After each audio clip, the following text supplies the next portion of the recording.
ریال Madrid versus F C Barcelona, India versus Pakistan, یا Muhammad علی versus جو فریزیئر؟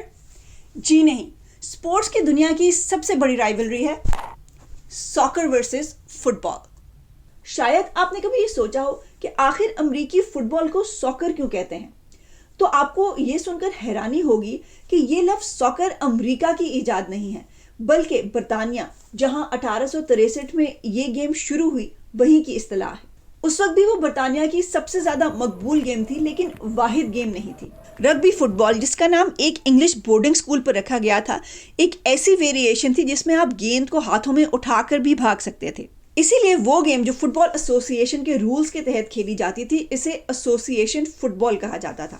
پھر 1880 کے ارد گرد آکسفورڈ کے اسٹوڈنٹس نے سوچا کہ اتنا لمبا نام ایسوسی ایشن فٹ بال کون لے، اور انہوں نے اسے چھوٹا کر کے اے ساک کر دیا۔ اسی زمانے میں آکسفورڈ کے ہی اسٹوڈنٹس میں ایک رواج تھا کہ وہ سلینگ میں کئی لفظوں کے آخر میں جوڑ دیا کرتے تھے، تو یوں یہ ایسوسی ایشن فٹ بال سے اے ساک سے ساکر بن گئی۔ مین وائل امریکہ میں اسی 19ویں صدی کے آخر میں ایک ایسی گیم ابھری جس نے رگبی اور ایسوسی ایشن فٹ بال دونوں کے تھوڑے تھوڑے ایلیمنٹس بورو کیے، اور دیکھتے دیکھتے اس نے دونوں رگبی اور فٹ بال سے زیادہ مقبولیت حاصل کر لی۔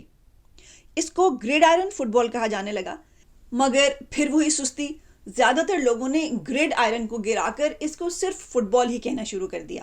اس کے نتیجے میں امریکہ میں ایسوسی ایشن فٹ بال کھیلنے والے، یعنی اصل فٹ بال کھیلنے والے لوگوں نے اپنی سپورٹ کو علیحدہ ڈسٹنگوش کرنے کے لیے اسے ساکر ہی کہنا شروع کر دیا، جبکہ برطانیہ میں ساکر کے نک نیم کو بھلا کر سب لوگ اسے پراپر طریقے سے فٹ بال کہنا شروع ہو گئے، اور یوں ساکر نام صرف امریکہ تک محدود رہ گیا۔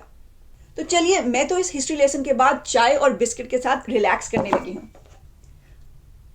Biscuit, cookie, what ever.